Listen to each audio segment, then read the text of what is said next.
Hello friends, स्वागत है आपका सीएल साइंस क्लासेस के यूट्यूब चैनल पर। आज आपको मैं जानकारी देने जा रहा हूँ कक्षा 8 में आने वाले महत्वपूर्ण मौखिक प्रश्न के बारे में, जो आपकी बोर्ड की परीक्षा के लिए भी लाभदायक रहेंगे, आपकी बोर्ड की परीक्षा में भी आएंगे।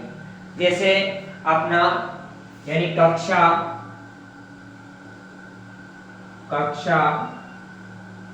8 में आने वाले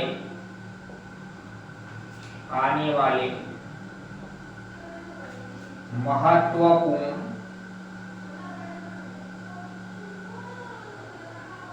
प्रश्न।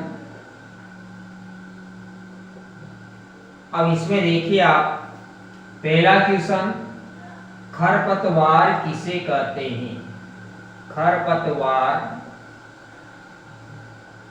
किसे कहते हैं?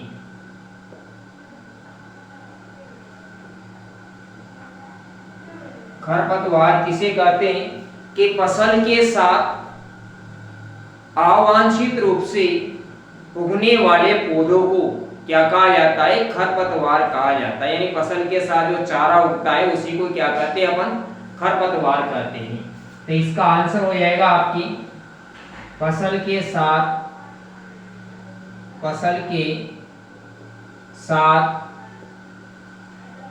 उगने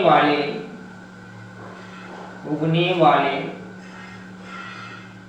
अवांछित या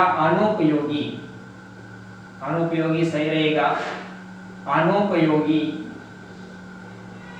पौधों को क्या कहा जाता है? खरपतवार कहते हैं। क्या कहते हैं? पौधों को क्या कहा जाता है? खरपतवार कहते हैं। फसल के साथ उगने वाले अनुपयोगी पौधों को क्या कहा जाता है? खरपतवार कहा जाता है। दूसरा क्वेश्चन है आपका, देखो आप दूसरा क्वेश्चन कि खरीफ की फसल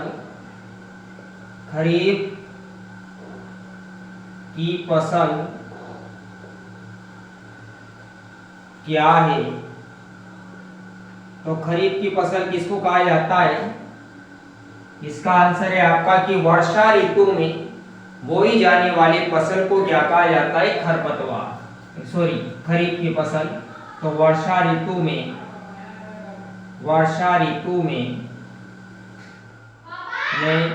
बोई जाने वाली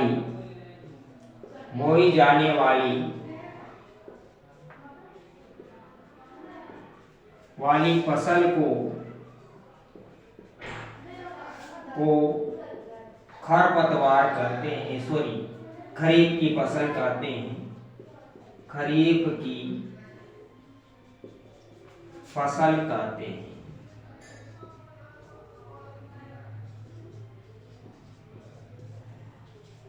अब इसमें देखो आप उदाहरण, इसका उदाहरण क्या होता है?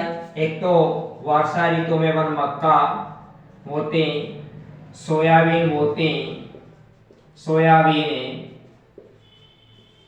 मूंगफली है, उड़द है। इस प्रकार की फसलें बोई जाती वर्षा ऋतु में, जिनको क्या कहा जाता है? खरीफ की फसल कहा जाता है। तीसरा क्वेश्चन है आपका, रबी की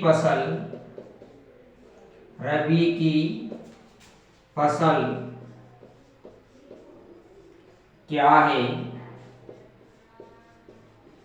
तो रबी की फसल किसको कहा जाता है कि शीत ऋतु में, यानी शीत के दिनों में, ठंड के दिनों में बोई जाने वाली जो फसल होती है उनको क्या कहा जाता है? रबी की फसल कहा जाता है। तो इसका आंसर है आपके शीत ऋतु में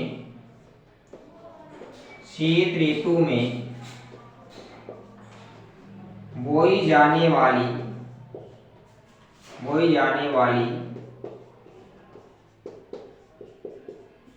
फसल को रबी की फसल कहते हैं। रबी की फसल कहते हैं।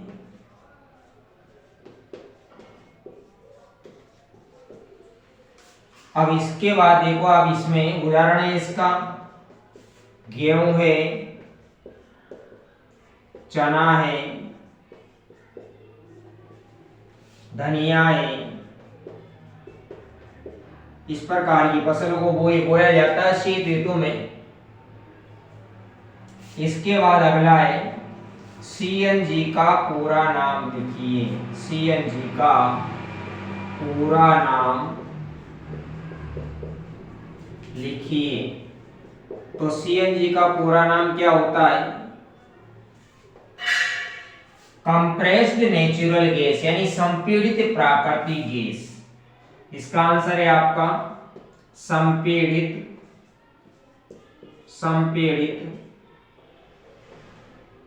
प्राकृतिक गैस। संपीड़ित प्राकृतिक गैस इसका पूरा नाम है, जिसको इंग्लिश में कंप्रेस्ड नेचुरल गैस बोलते हैं। Compressed natural gas. अगला क्वेश्चन है आपका 5वां क्वेश्चन, एलपीजी का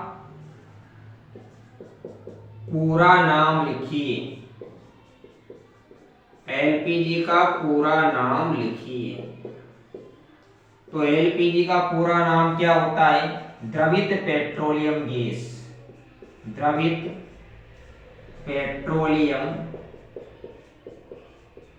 पेट्रोलियम गैस,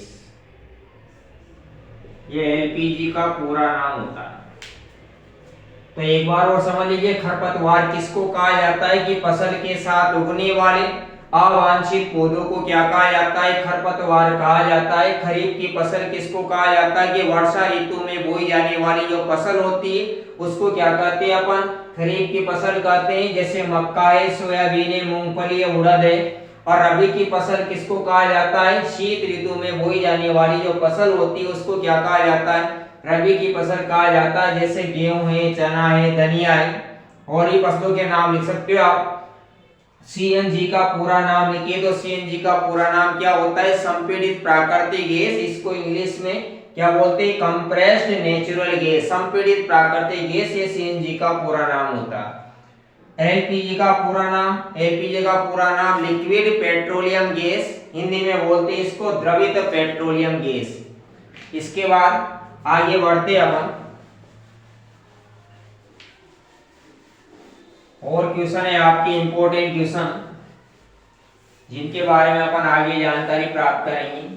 छोटे छोटे क्वेश्चन है, बहुत इंपॉर्टेंट काम के हैं, तो ये बहुत काम आएंगे आपकी, बहुत काम आएंगे आपके। चेचक के टीके का आविष्कार किसने किया था? छठा क्वेश्चन है, चेचक के टीके का आविष्कार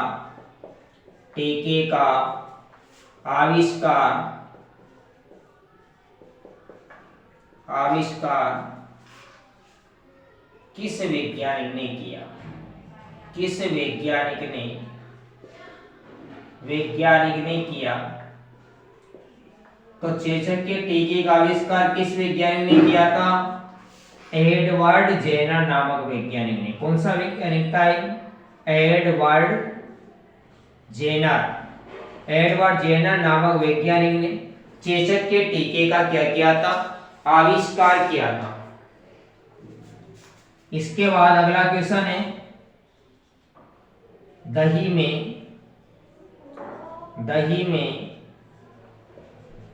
पाए जाने वाले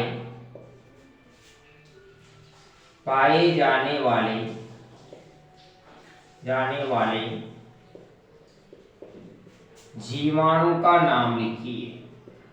जीवाणु का नाम लिखिए। यानी दही में कौन सा जीवाणु पाया जाता है जिसके कारण दही क्या हो जाता है? खट्टा हो जाता है। कौन सा जीवाणु पाया जाता है? लैक्टोबैसिलस नामक जीवाणु पाया जाता है, जिसके कारण दही क्या हो जाता है? खट्टा हो जाता है। ये जीवाणु पाया जाता है लैक्टोबैसिलस। इसके बाद आगे चलते हैं, मृदा में नाइट्रोजन का स्थिरीकरण करने वाले जीवाणु का नाम लिखिए। तो मृदा में जो फलीदार पौधे, तो मृदा में नाइट्रोजन का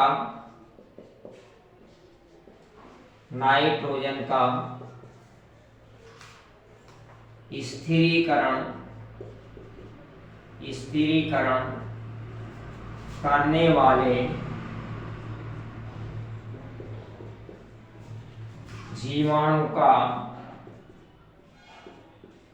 जीवाणु का नाम लिखिए।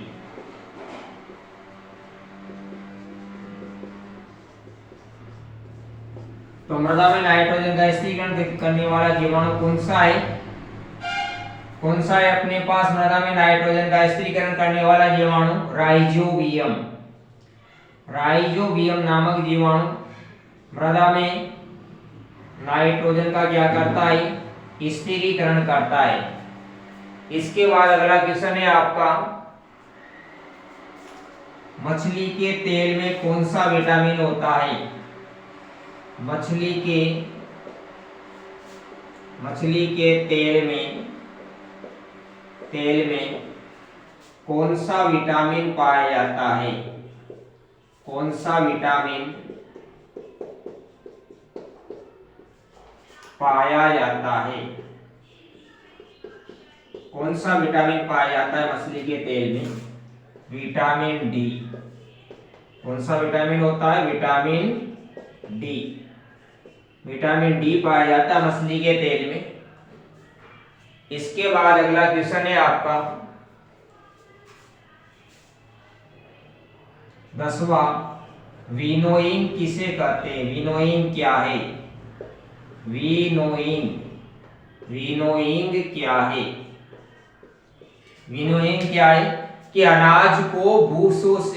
अनाज के दानों को भूसे से अलग करने की क्रिया क्या कहलाती है? विनोइंग कहलाती है। तो इसका आंसर है अनाज के दानों को भूसे से, भूसा होता है तो भूसे से अलग करना विनोइंग कहलाता है। विनोइंग कहलाता है। तो ये 10 क्वेश्चन है आपकी। 10 क्वेश्चन में आपके मैं नेक्स्ट वीडियो में डालूंगा। तो एक बार और समझ लीजिए आप, चेचक के टीके का आविष्कार किसने किया था? एडवर्ड जेनर नामक वैज्ञानिक ने किया था। दही में कौन सा जीवाणु पाया जाता है जिसके कारण दही क्या हो जाता है? खट्टा हो जाता है। लैक्टोबैसिलस नामक जीवाणु पाया जाता है जिसके कारण दही क्या हो जाता है? खट्टा हो जाता है। मृदा में नाइट्रोजन का स्थिरीकरण करने वाले जीवाणु का नाम क्या होता है? राइजोबियम होता है। फलीदार पौधों की जड़ों में पाया जाता है राइजोबियम जीवाणु, जो वायुमंडल की नाइट्रोजन को यौगिक में क्या कर देता है? बदल देता है।